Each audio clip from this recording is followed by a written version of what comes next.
Mé jméno je Jakub. Ještě před pár hodinami jsem byl na stejné straně monitoru, jako jste vy. Ani netušíte, jak snadné je dostat se sem. Sem, kde virtuální svět jedniček a nul dostane až příliš reálné podoby. Možná znáte mě a můj příběh o internetovém pirátství. Je to asi měsíc, co jsme sdíleli video, kde vás žádám o 200 000 chlídnutí.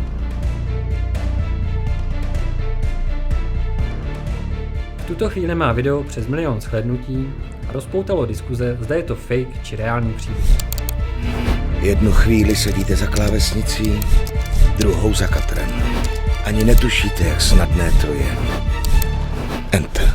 Těm, co mému příběhu stále nevěří, bych nepřál zažít, jaké problémy dokáže způsobit jeden jediný upload.